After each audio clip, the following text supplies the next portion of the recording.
Boa noite, meus amigos, queridos trabalhadores do Grupo Espírita de Minde e os nossos seguidores deste canal Espiritismo JG, estejam onde estiverem, em que parte do mundo.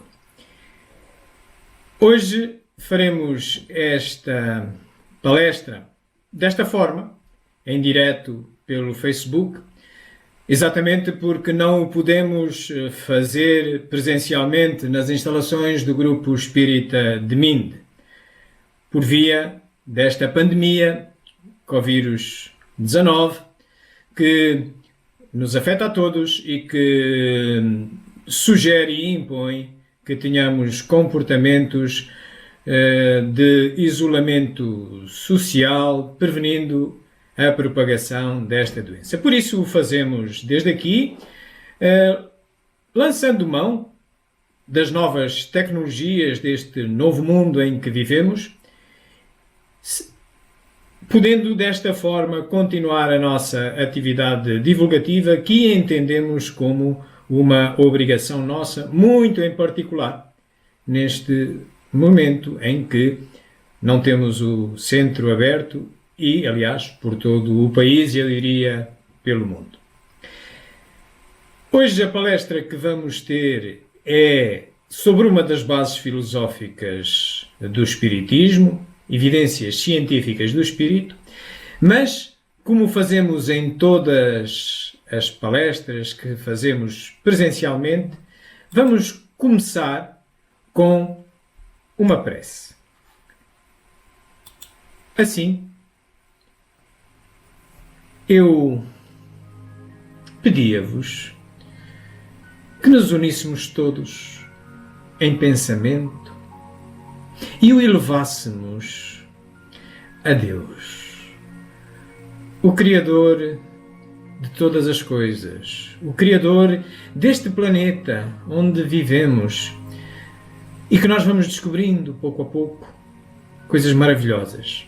Também deste planeta onde neste momento atravessamos um momento de perturbação, mas que, por certo, só pode visar o progresso mais acelerado dos seus habitantes. É como se fosse, talvez, uma recuperação também, não só do planeta, mas dos nossos comportamentos no sentido do bem. E por isso, esta criação de Deus é uma verdadeira escola. Merece louvor. Mas agradeçamos ao Senhor que, ao nos admitir como frequentador desta escola, nos ponha à nossa disposição, embora sendo por mérito nosso, de estudo, mas realmente pré-existia esta filosofia e ciência espírita, quando nós nos debruçamos e a abraçamos para melhor entender a nossa origem, a nossa natureza e o nosso destino enquanto espíritos. Exatamente este ente que vamos hoje estudar e tentar avaliar com as evidências científicas que a tecnologia do nosso tempo já permite. Estamos, pois, gratos a Ti, Senhor, por nos dares essa oportunidade de, nesta encarnação, nos cruzarmos com esta muleta, digamos assim. Mas, por fim, Senhor, e porque somos imperfeitos, e porque, ante a adversidade, muitos de nós tendemos a sucumbir, tendemos a deprimir-nos, tendemos a não entender a realidade, o intuito com que aqui estamos, o intuito com que a tua obra foi criada. E tendemos a olhar apenas as coisas sob a perspectiva muito estreita de uma encarnação e do lado material das coisas, ignorando que a vida continua, que a morte é apenas o contrário do nascimento, que à morte sobrevive sempre este ente que hoje vamos estudar, o espírito, e que, estando na erraticidade, volta a ter a oportunidade de reencarnar e de prosseguir o seu progresso. Mas nestes momentos mais difíceis, em que muitas vezes nos aflora a ideia que estaremos perto do fim, lembra-nos, Senhor, não é o fim, a morte não é o fim de nada, e ninguém vai fora da hora a que está destinado. Se tivermos que ir, sintamos-nos gratos. Terminou a nossa missão. Não teremos mais os flagelos do corpo. Se permanecermos, gratos devemos estar, porque teremos mais oportunidade para continuar a progredir nesta encarnação. De uma forma ou de outra, Senhor, envia-nos sempre os nossos mentores espirituais, que nos façam recordar isto, que tudo passa e a vida é um eterno caminho para o progresso. E envia-nos também, se necessário, os mentores espirituais deste grupo espírita em nosso auxílio. Bem-aja.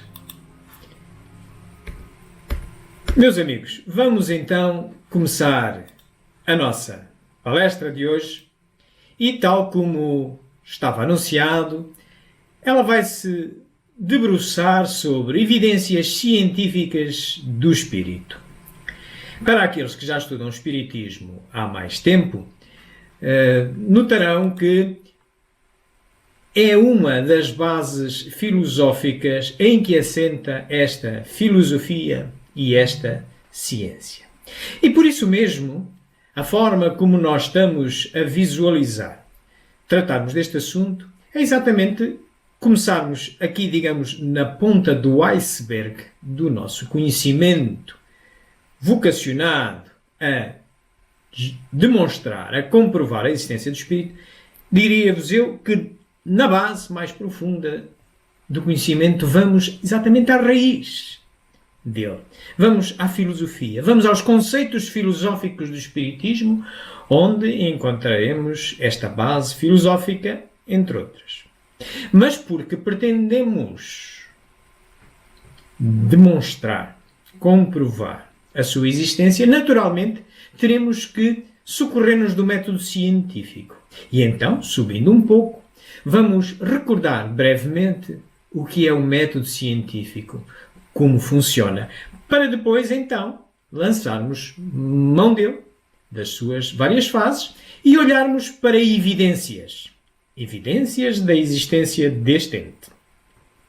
E olhando para essas evidências, sujeitá-las então à experimentação, verificando se a hipótese de existência deste ente, que as evidências sugerem, se aguenta com os vários fenómenos que iremos assistir, com vários graus de alteração de consciência numa situação de quase morte.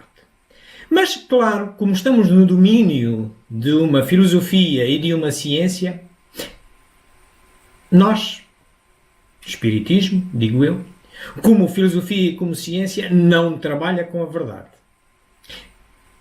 Apenas trabalhamos com a busca contínua da verdade. Nenhuma ciência nem nenhuma filosofia detém a verdade absoluta. Buscam-na continuamente. Isto é, hoje temos uma verdade e se amanhã uma melhor verdade se revelar, mudamos de verdade e caminhamos mais próximos de Deus, mais próximos do entendimento de Deus. Por isso, Num passo seguinte a nós analisarmos as evidências e sujeitarmos a nossa hipótese à experimentação, nós iremos ouvir o contraditório. Nós iremos ouvir o que é que as outras ciências nos estão a dizer sobre estas questões. E depois de ouvirmos o contraditório, estaremos, pois, em condições de concluir se realmente este espírito existe ou não, se este ente a que chamamos de espírito existe ou não. E eu estou convencido que existe, mas tenho que comprovar, tenho que vos demonstrar.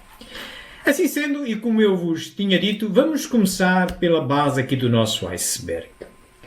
Neste livro, que é o Livro dos Espíritos, a primeira obra lançada por Kardec na sua carreira, digamos assim, de codificador do Espiritismo, em 1857, foi publicada em abril de 1857. Nesta obra nós encontramos as justificações filosóficas para as bases do Espiritismo. As bases do Espiritismo são várias.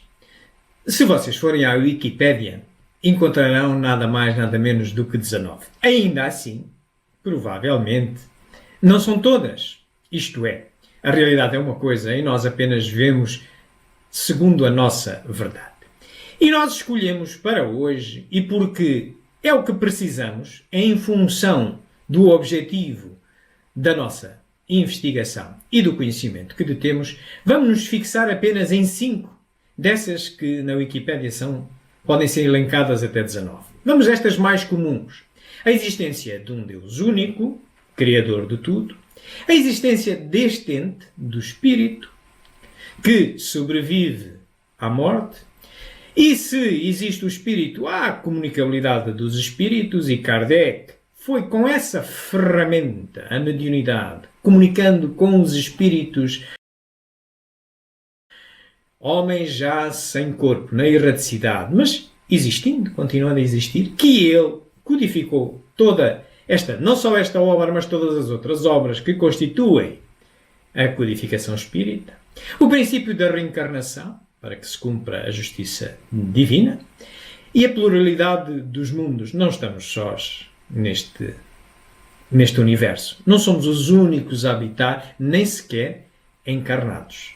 Não é a Terra o único planeta onde se cumprem encarnações. Destas 5 bases, o Livro dos Espíritos dá-nos justificações filosóficas para todas elas. De Deus, será impossível, julgo eu, com os meus humildes conhecimentos, será impossível atribuir-lhe uma natureza científica. Isto é, fazer ciência obriga a que se sujeite à experimentação o ente ou o fenómeno que nós queremos explicar, para dele deduzir leis gerais universais de como se comporta.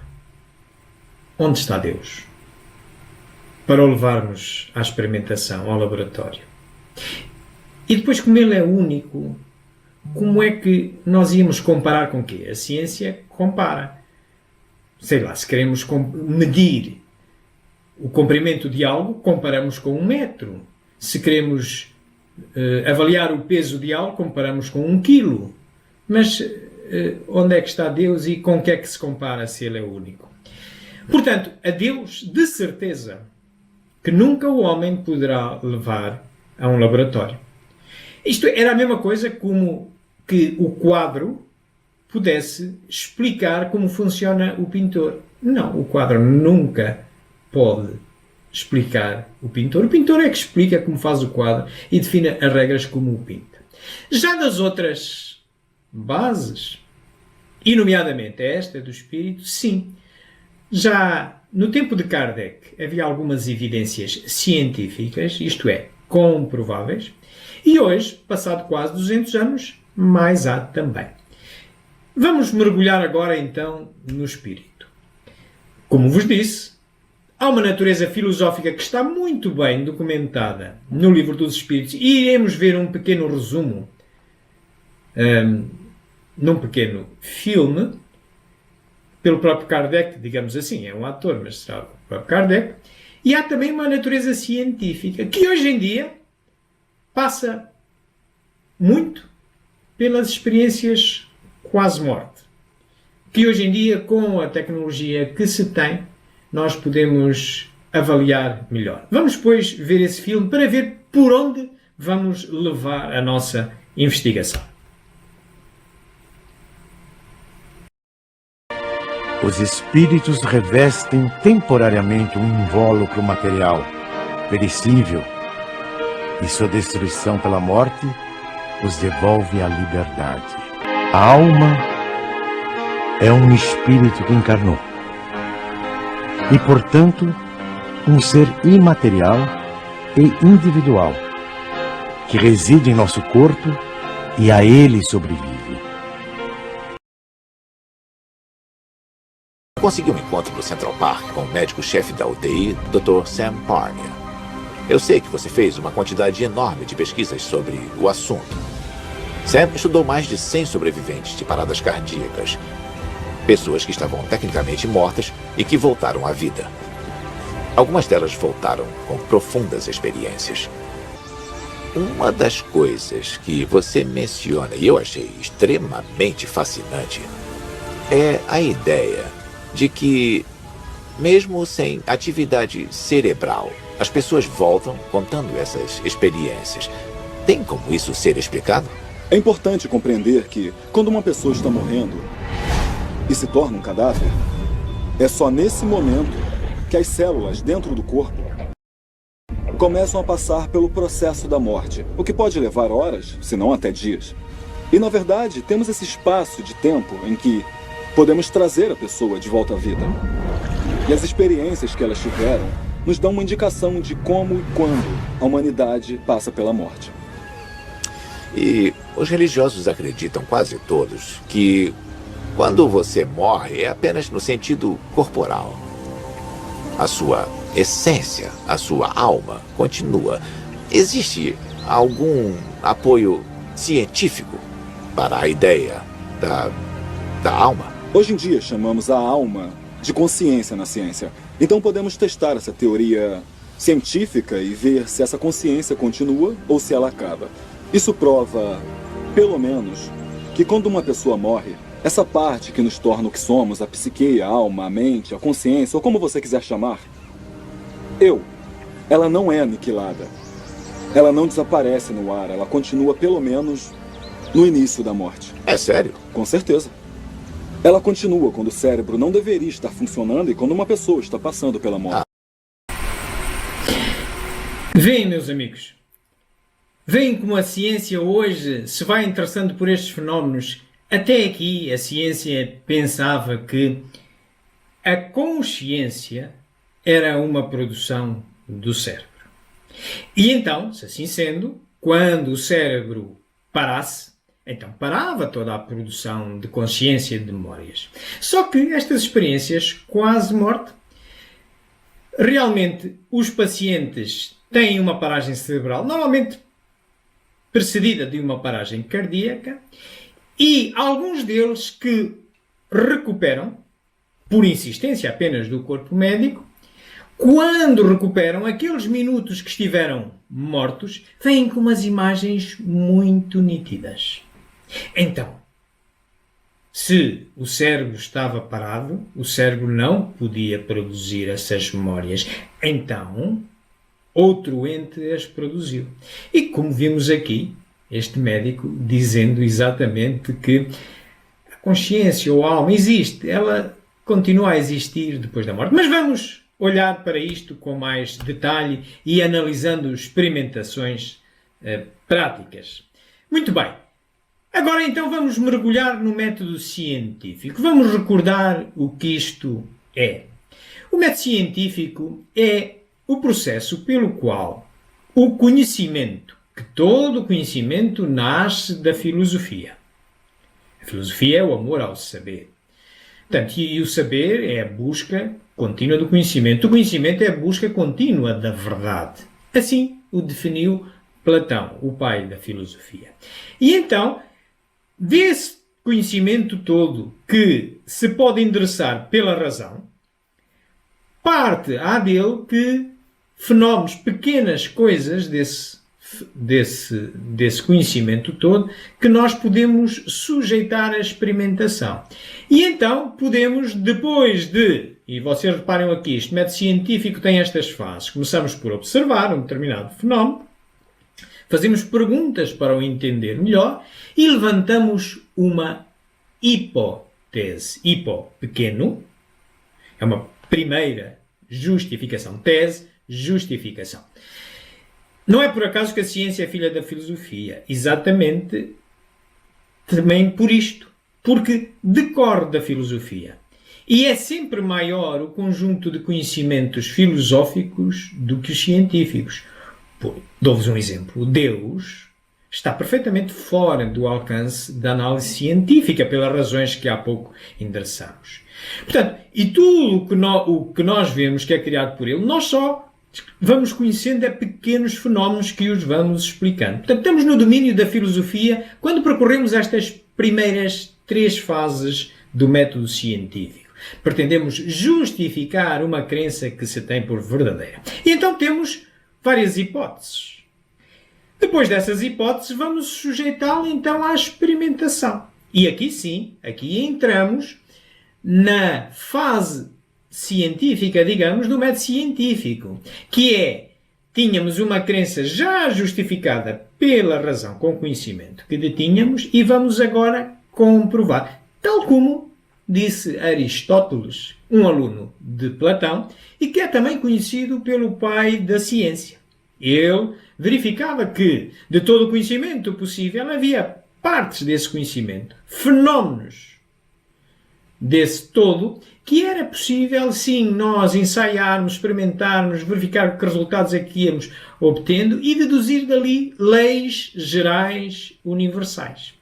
Portanto, seguindo este caminho, a experimentação, as conclusões, documentação, novas descobertas e sempre indo de verdade em verdade. As hipóteses aquelas que não se aguentam, deitam-se fora ou ajustam-se, cria-se outra. E mesmo quando chegamos a uma tese, ela não é para todo sempre.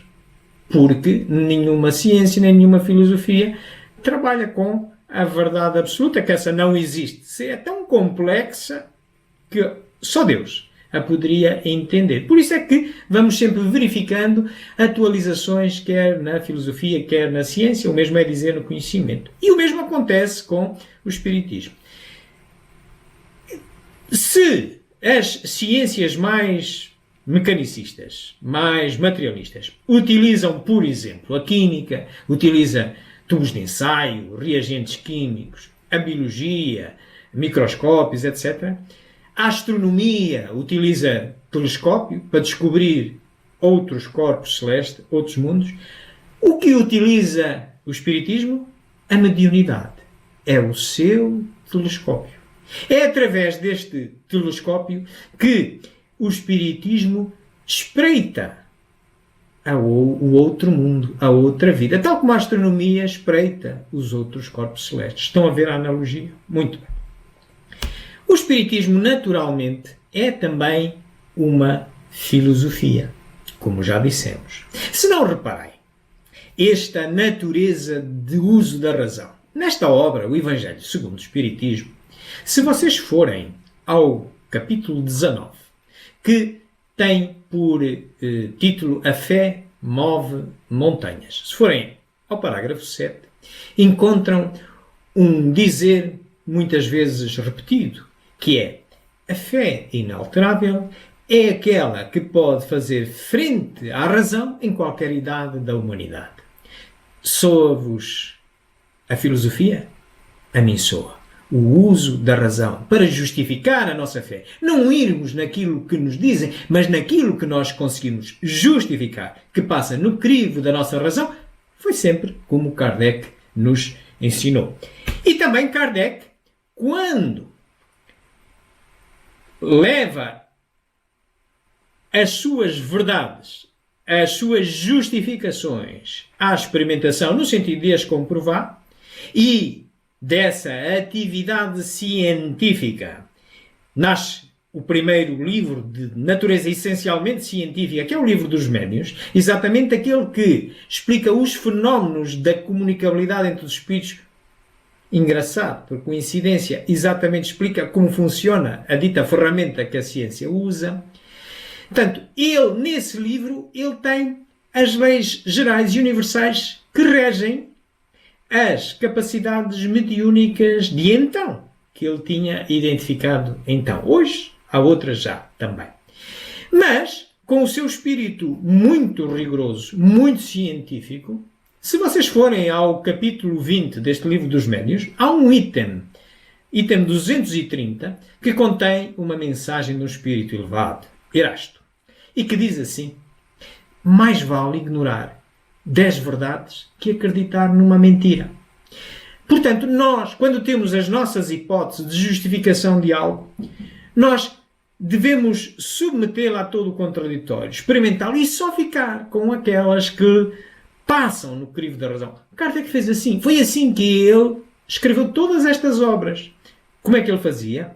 Ele tinha uma ideia, uma crença verdadeira justificada, e ele depois ia sujeitá-la à experimentação. Como? Perguntava a vários espíritos através de vários médiuns, sem que eles soubessem um dos outros, que estavam a ser questionados pela mesma pergunta. E só ficava com os resultados que se reproduziam da mesma forma. As respostas que coincidiam. Isto é uma experimentação, não é? Muito bem. Mas mesmo assim, chegando a uma tese, das hipóteses que se tiver, chegamos a uma tese, porque nenhum conhecimento, nós não conhecemos a realidade, como vos disse. A realidade é inapreensível para o homem. Nós apenas vemos essa realidade segundo um prisma limitado, que é que chamamos de verdade. No pensamento sistémico até se diz que a verdade é apenas uma versão da realidade. Portanto, mesmo nós chegando a uma tese, que é o que nós hoje pretendemos também elaborar de uma hipótese, chegar a uma tese, nós temos que estar sempre disponíveis para a rever, se por acaso alguma dos outros ramos do conhecimento ao nosso lado revelar uma verdade melhor. E isso mesmo Kardec o diz nesta obra, a Gênese, outra obra de natureza científica, que é publicada em 1868, e ele diz, no primeiro capítulo, que é dedicado à natureza do Espiritismo, se forem ao parágrafo 55, encontram lá este dito que o Espiritismo, como ciência, vai ao lado das outras ciências. Se em algum momento uma nova verdade se revelar por parte dessas ciências, o Espiritismo a aceitará. Estão a ver a natureza científica do Espiritismo? Muito bem. Demonstrado isto, então vamos usar este método para analisarmos evidências de esse ente que é o Espírito. Então vamos construir uma hipótese de existência. Como vos recordareis, primeiro vamos observar. Temos que observar fenómenos que nos indiciem a existência do Espírito. E então que fenómenos é que nós hoje nos propomos avaliar? Há relatos de atividade consciente durante experiências quase morte, é o que significa essas abreviaturas EQM, em coma, pessoas em estado de coma, mas também após paragem cardíaca com perda total de função cerebral em seguida. Este é o fenómeno que a gente quer avaliar, porque se há atividade consciente depois do cérebro estar parado, então, não é o cérebro que a produz, então é outro ente. Para nós, será o Espírito. Então quem é que a produz? É o que nós devemos perguntar. Então vamos agora hipotetizar. Bom, não há efeito sem causa. Se aquelas memórias aparecem na pessoa que recupera outra vez a sua consciência de vigília, o seu cérebro, elas foram produzidas em algum lado, mas não foi pelo cérebro. Portanto, se há consciência para além da morte cerebral, ela não pode ser produzida pelo cérebro, como nós já tínhamos visto também naquele filme inicial. Se ela não é produzida pelo cérebro, então não é local. Não está dentro de nós e sobrevive à morte. Isto é, não está dentro de nós enquanto corpo. Naquele momento, não está. Então, se é ente sobrevivente à morte e mantém consciência continuada e individualizada, portanto, continua a ser aquele ente, quando regressa, continua a ser aquela pessoa que tinha consciência para o cérebro, continua a funcionar, mas é ela mesma, ela recorda-se do nome, continua a ser ela. Portanto, para nós espíritas, é espírito. Na linha conceptual da ciência espírita. É isto que nós chamamos de espírito, que é individualizado. É sempre o mesmo, é sempre aquela pessoa em progresso contínuo. Muito bem. Então, estamos em condições de dizer que o espírito existe e os mortos são os espíritos, não é? Se os mortos produzem memórias, então há um ente que continua a funcionar e que é independente do cérebro, que nós chamamos de espírito. Portanto, é esta a nossa hipótese que vamos sujeitar à experimentação. E vamos sujeitá-la à experimentação em distintas situações que vão variando consoante o grau de alteração do estado de consciência. Vamos começar por uma morte que chamamos aqui legal. Aconteceu em 1989. Ainda não havia a tecnologia que hoje temos para comprovar se o cérebro está parado, se não está. Mas, nessa altura, foi declarada morte a alguém que teve um acidente e esteve 90 minutos morto, entre aspas. E depois ressuscitou. Vamos ver. Portanto, não temos a certeza de como estava o seu estado de consciência. Não havia meios como hoje para o comprovar. Depois passaremos para uma situação de anestesia com um menino de tenra idade, que é sujeito a uma operação ao apêndice, e durante a anestesia, que já é um estado alterado de consciência ainda que ligeiro, ele vê umas coisas muito interessantes que ele não podia saber.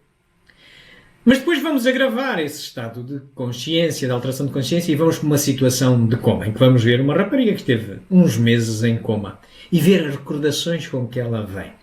E aí já é um estado muito mais profundo de alteração de consciência. Mas vamos chegar mesmo ao limite. Vamos chegar mesmo às experiências quase morte e revisitar um estudo de 300 e tal casos de um cardiologista que o conduziu, holandês, de nome Pim van Lommel, e que aí se garante mesmo que o cérebro já estava parado. E só por insistência do corpo médico é que se ressuscita a pessoa, e vamos confirmar que continuam a ter, de facto, essas memórias, e então esse ente deverá existir. Vamos depois começar aqui pela morte legal. Vamos ver este caso. Podereis encontrá-lo na internet também, foi alvo de um filme. On a cold January day in 1989, Don Piper's life changed forever.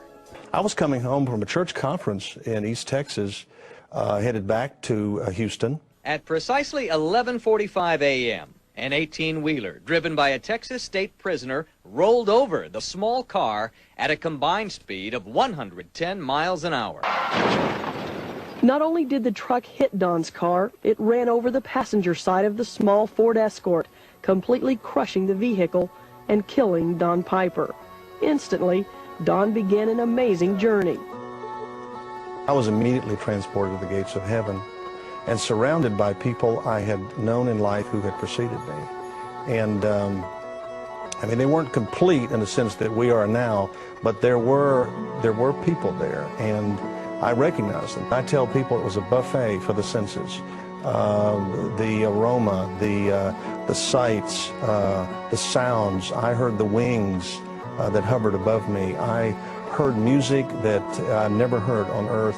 And they were all singing glory to God songs, hallelujah songs, praise songs. And they were all doing them simultaneous, and there was no chaos.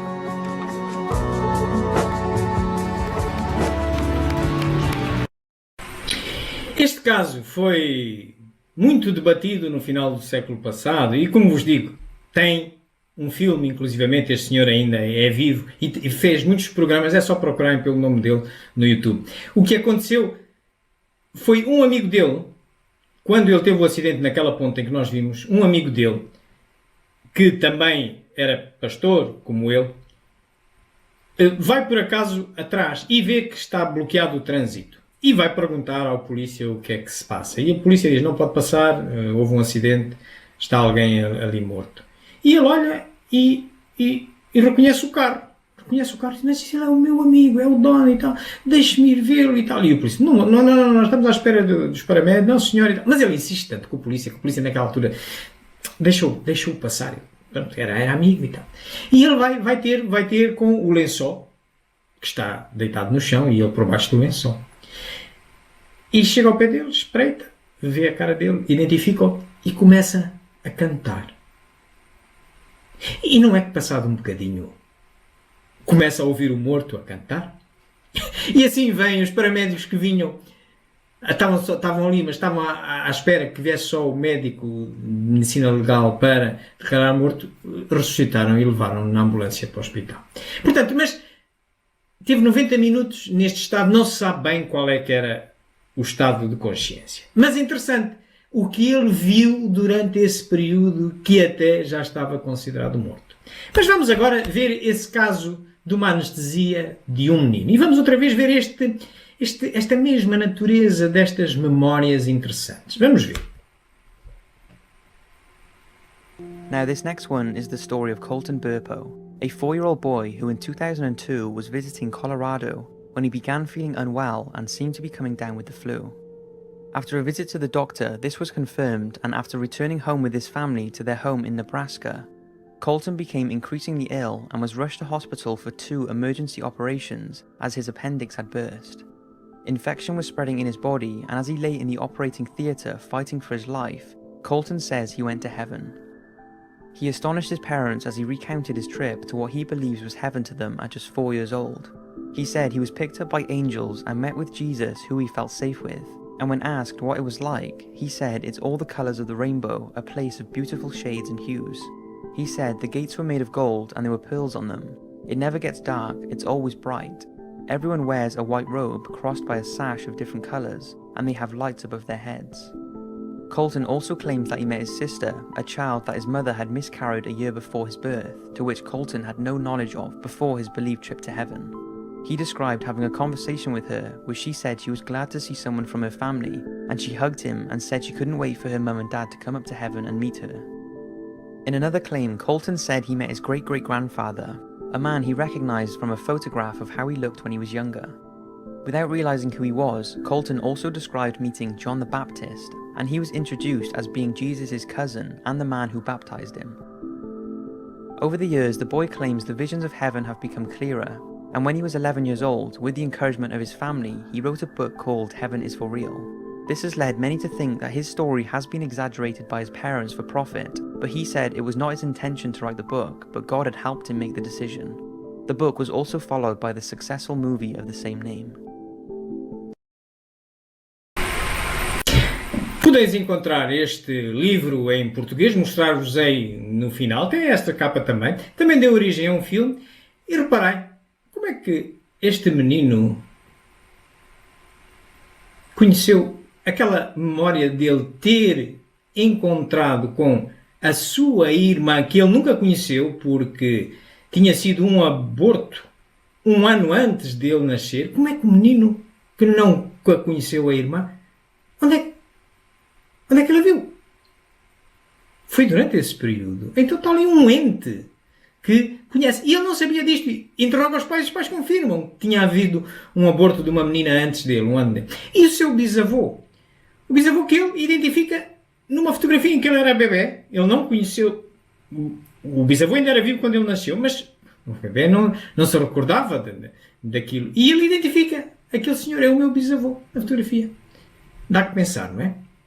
E num estado alterado de consciência, mas controlado. Era uma anestesia. Vamos agora agravar mais o estado de consciência. Vamos passar a coma, a uma situação de coma. Vamos ver uma senhora americana, Julie Pappy Evans, numa situação de coma por meses. Julie Pappy Evans, In 1997, Julie Papievis was involved in a horrific car accident. She was 29 at the time and was driving home from a shopping trip when a young driver jumped a red light and crashed into her car at 50 miles an hour. The impact was huge and Julie's brainstem was injured and her body began to die. She was pulled from the wreckage, unconscious, unresponsive, and had no detectable pulse.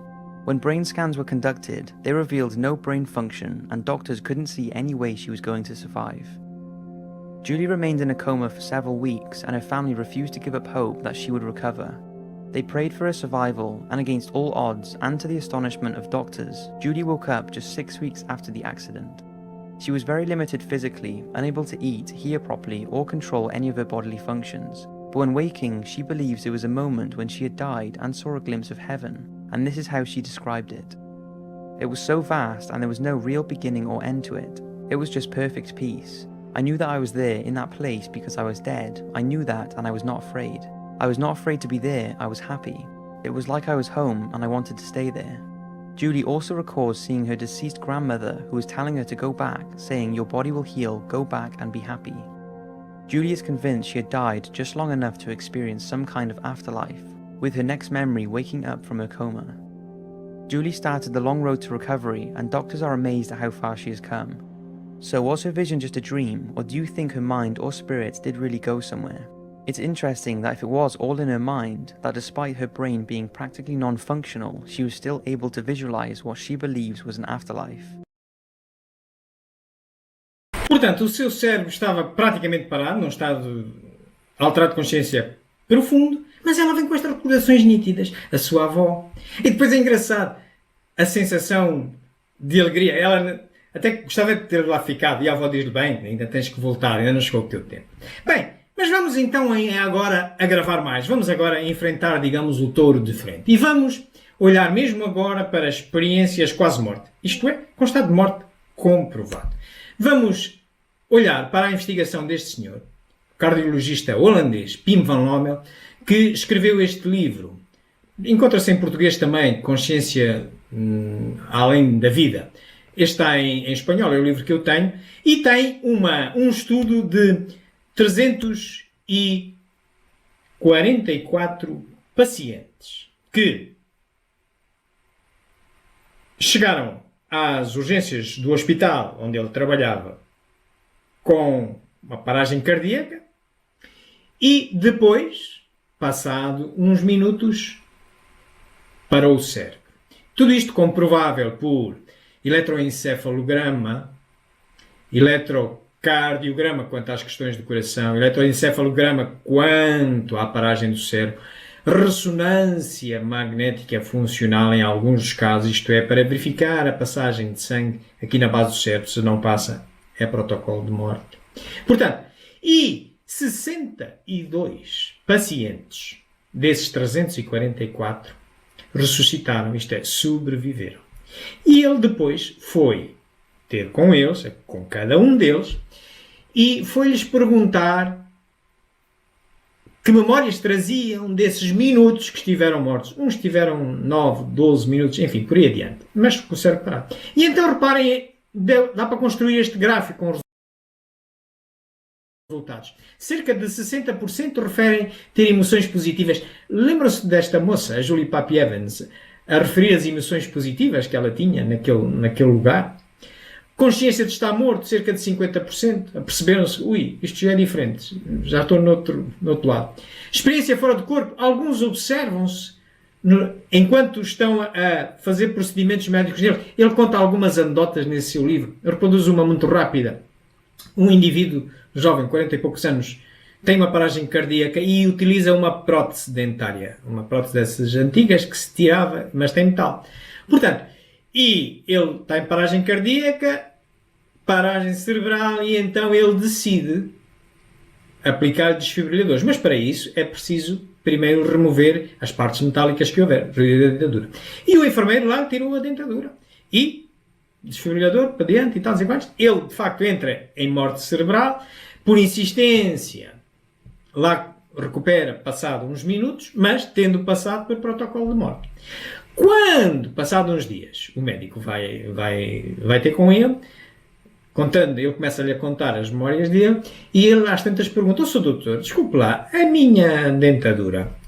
E diz: pois é, nós tiramos-lhe a dentadura, tem que perguntar ao enfermeiro. Ele diz assim: "Sim, mas ele que não se esforce muito, basta ir ao carro número 12, portanto, o carrito, a maca, tinha um número, 12, e ele que vá à primeira gaveta do lado direito em cima, está aí a dentadura." O médico ficou: "Como é que você sabe? Você está morto? Você está..." Não, eu estava a ver tudo, cá de cima, vá lá ver se não está lá. E não é que estava. Há outras anedotas que ele lá conta, também há casos engraçados. O movimento por um túnel, todos eles, ou a grande maioria deles, pelo menos cerca de 40%, 30% referem isto, de verem um túnel, que é muito comum nós ouvirmos, um túnel com luz, que vem umas cores muito bonitas, como nós vimos também nestas descrições destes filmes, observam a paisagem celestial também, o encontro com falecidos. Neste túnel às vezes costumam aparecer os falecidos, que vêm buscá-los, uma visão retrospectiva da vida, isto é, o Espiritismo diz-nos que nós, após desencarnarmos, quando passa a perturbação do pensamento, temos a oportunidade de fazer digamos que um exame de consciência assessorado pelos nossos mentores espirituais. Isto é, comparamos aquilo que era o nosso projeto antes da encarnação com aquilo que produzimos, para daí tirarmos ilações do que é que nós precisamos para uma nova encarnação, que é que precisamos trabalhar também na erraticidade. Portanto, a tal visão retrospectiva da vida, a presença de uma fronteira. Ora bem, então afinal, há um ente que refere todas estas memórias e experiências e que não é o cérebro. Muito bem. Então, posto isto, vamos agora ouvir o contraditório. O contraditório, nós vamos começar por ver qual é, pelo menos, a argumentação mais comum. Depois vamos fazer o contraponto dessa argumentação e vamos terminar com a tese espírita, a explicação da ciência espírita. Qual é que é a argumentação mais comum? É aquela que está ligada ainda com um mecanicismo muito grande das nossas ciências, mas que já vimos até por aquele filme inicial, com Morgan Freeman e aquele Dr. Sam, que já a ciência já reconhece que há ali uma consciência não local, chamemos espírito, chamemos-lhe o que a gente quiser. Mas ainda há muitas ciências que julgam e têm relutância ainda em aceitar essas memórias como evidência e julgam que é tudo produto da consciência. Mas quando o cérebro está parado, de facto, não há como dar essa volta. Então, tentando contrapor isto, então vamos lá ver. Com a tecnologia que hoje temos, nós podemos claramente comprovar, e é exigível, quando se declara a morte, é exigível que haja factos muito concretos, há protocolos de morte muito concretos. Portanto, nós temos como identificar as produções cerebrais hoje em dia. Portanto, elas são demonstráveis por eletroencefalogramas, ressonâncias magnéticas funcionais, TACs, portanto, tomografias por emissão de positrões. Ora bem, quando isso revela que o cérebro não funciona, está morto. Portanto, se houver uma paragem cardíaca e a seguir uma paragem cerebral, não pode haver produção cerebral. Se o cérebro, diz os mecanicistas que o cérebro é que produz a consciência, se ele parou, não pode haver. Isso se comprova com estes meios. Portanto, está parado. Portanto, o que é que aquele professor Pim Van Lommel diz no seu livro? Diz que só a consciência de vigília é produzida através do cérebro. Só a consciência enquanto nós estamos encarnados. Quando estamos com o olho aberto, digamos, de vigília. O cérebro tem, pois, uma função facilitadora e não produtora da consciência. Ele afirma isso nesse seu livro. A haver uma recuperação. As lembranças e imagens não podem ser atribuídas à produção cerebral, como podem. Se as ressonâncias mostram, os eletroencefalogramas mostram que o cérebro não está a funcionar, então a consciência infinita tem que radicar num plano não local. Como já dizia aquele médico no início, ao Morgan Freeman. O que é a tese espírita neste campo? Vamos nos socorrer do livro dos Espíritos e do livro O que é o Espiritismo para entendermos como o homem é constituído e onde se situa essa dita consciência não local. A união da alma Do perispírito e do corpo material constitui o homem. A alma e o perispírito separados do corpo constituem o ser chamado espírito. A alma é assim um ser simples, o espírito um ser duplo e o homem um ser triplo. Isto que acabamos de ouvir vem escrito, tal e qual, na pergunta ou resposta 14, ou no parágrafo 14 do capítulo 2 desta obra que é fundamental, o que é o Espiritismo. Portanto, então, o homem é constituído por 3 elementos simples, de cuja associação resultam 3 outros seres. Assim, os elementos são alma, perispírito e corpo. O perispírito a gente já sabe que é um interface para ligar a alma, que é o ser pensante, ao corpo. Só é necessário quando se vai cumprir encarnações. Se eu vou encarnar ou se estou na erraticidade num planeta em que ainda vou lá cumprir encarnações. Mas já nos diz o Espiritismo que na evolução dos mundos, nos mundos divinos, já não se cumprem encarnações. Já não é necessário. Já progredimos de tal forma, nós só encarnamos na medida do necessário, às vezes necessárias. Quando já não há mais para progredir encarnado, nós não precisamos de ter o perispírito. Porquê é que temos o perispírito? Porque é que de verão nós devemos estar com um casaco se está calor. Estão a ver? Portanto, mas quando a alma está associada a um perispírito, é um ser duplo. Ser duplo constituído por estes 2 elementos, que é o espírito. E quando se associa alma, perispírito e corpo, então temos um ser triplo, que é o homem, que numa equivalência também é igual a dizer que é espírito mais corpo. No livro dos Espíritos, na pergunta 135, há uma sugestão para nós entendermos bem como o homem é constituído, de nós elaborarmos uma metáfora, compararmos o homem a um fruto. Eu escolho aqui a maçã. A maçã seria o homem, o ser triplo. Se nós a seccionarmos, nós vamos encontrar uma casca, que seria a nossa pele, depois uma parte branca, que seria a carne, os nervos, os músculos, e depois umas sementinhas lá no interior. Seria o espírito. Vamos agora então olhar para essa sementinha. Ok? Espírito, como se recordares, constituído por perispírito e alma.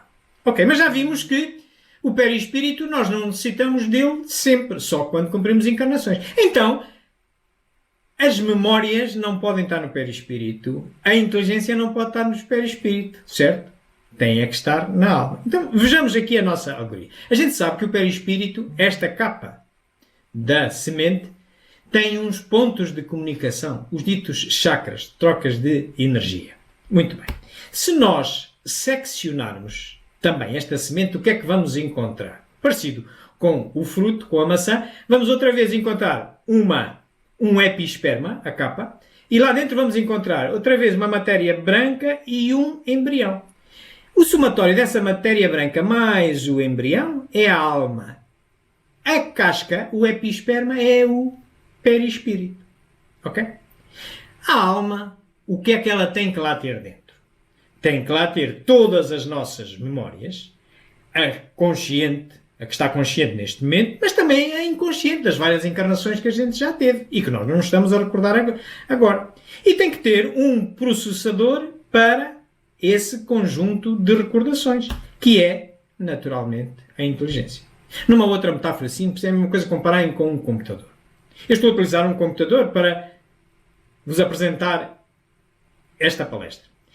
O computador tem cá muitas palestras. Na memória dele, tem aqui muitas palestras. Mas agora, conscientemente, só está fixado numa.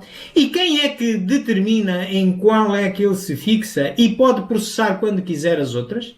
É o processador. O processador é a nossa inteligência. Tá bom? Muito bem. Posto isto, meus amigos, eu não tenho dúvidas de afirmar que o espírito ou a consciência não local existe. E porquê?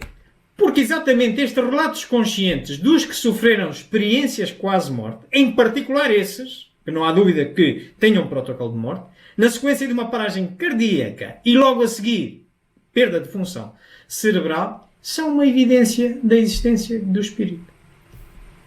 E o que é isso que o Espiritismo nos diz que é o espírito? Reparem. O espírito não é, pois, um ser abstrato, indefinido, só possível de conceber-se pelo pensamento. É um ser real, circunscrito, que em certos casos se torna apreciável pela vista, pelo ouvido e pelo tato. Isto nos dizia já a ciência espírita e vemos agora que as outras ciências o vêm comprovando. Meus amigos, eu para vos trazer esta palestra consultei estas referências que aqui estão. Fomos falando ao longo da palestra nelas. Cá tem, aqui à esquerda, na linha de baixo, esse livro do Pim Van Lommel, que tem esta experimentação toda.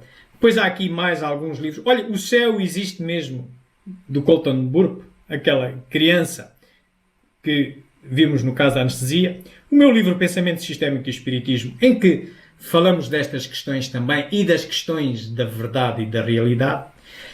Estes vários links que vocês podem encontrar em baixo destes filmes que fomos vendo, eu só fui buscar um extrato. Eu também estou a fazer uma outra gravação com uma outra câmara para depois subir ao YouTube. Daqui por umas horas subirei ao YouTube, talvez com um ecrãzinho maior, e poderemos ver se alguma resolução não permitiu ver todos estes caracteres na palestra. Poderão vê-lo no canal YouTube e eu publicarei também aqui no Facebook quando estiver disponível esta gravação. Também me podem contatar aqui pelo Facebook. Para além das perguntas que possam ter feito nos comentários, que vamos revisitar em seguida, também poderão ainda, se quiserem, escrever-me em qualquer momento para este e-mail, espiritismo.jg@gmail.com, perguntando o que vocês desejarem. E, meus amigos, era isto o que eu tinha para vocês. Eu então ia de novo pedir-vos para se unirem a mim, elevando o pensamento ao Criador, a Deus, essa base filosófica que só poderemos chegar pela nossa razão, filosoficamente, mas que é o Criador de tudo e é o Criador também das outras bases filosóficas que constituem, sobre as quais se debruça a filosofia e ciência espírita, entre as quais esta do Espírito. Louvado seja, Senhor, por essa construção, por esta maravilhosa realidade que nós vamos pouco a pouco descobrindo, pouco a pouco tocando. Mas agradecemos-vos, Senhor, por nesta nossa descoberta, nos dias que hoje correm, termos a disponibilidade da tecnologia, do conhecimento, que nos ajuda a ter mais certezas, como esta que nós aqui vimos. Ter a certeza quando realmente está parado o cérebro. E então aí se demonstra claramente que memórias que haja não podem mais ser produzidas por ela. Tem que ser por este ente, o Espírito, que nos anima, por tua decisão, Senhor, e que é o elo de ligação entre uma encarnação e outra, na ascensão progressiva para níveis mais elevados de progresso. Mas por fim, Senhor, pedir-vos que naqueles momentos em que nós chegamos mais próximo de conhecer as capacidades do Espírito, como seja nas experiências quase morte, ou quando queremos que a morte se acerca, e neste momento em que se atravessa esta pandemia, muita gente pensa nisso, mas nesse momento, Senhor, lembra-nos que nós só partimos na nossa hora, que só tu sabes qual é. Nada que possa acontecer desviará disso. E que, partindo ou não partindo, continuaremos a progredir, continuaremos a cumprir as funções para que tu nos concebeste como espírito que se associa a um corpo para se acelerar o seu progresso. Nesses momentos em que podemos querer jogar tudo numa encarnação e reduzir tudo ao mecanicismo, que é também ainda uma característica de algumas ciências mecanicistas, envia-nos os nossos mentores espirituais individuais e os mentores espirituais desta nossa casa espírita, lembrando-nos que a vida continua, que a morte é apenas o antônimo do nascimento, que a realidade maior é algo bem mais abrangente que a simples verdade com que queremos muitas vezes olhar para a vida. Bem-aja, meus amigos. Uma boa semana a todos.